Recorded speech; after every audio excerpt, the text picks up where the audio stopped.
ఉదయకాల సమర్పణ.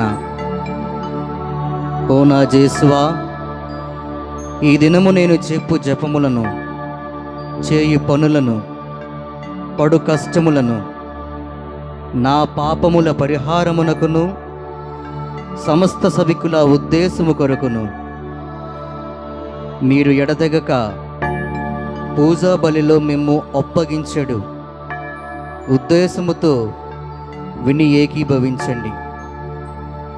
మరియమ్మ గారి నిష్కలంక హృదయ మూలముగా మీకు సమర్పించుచున్నాను.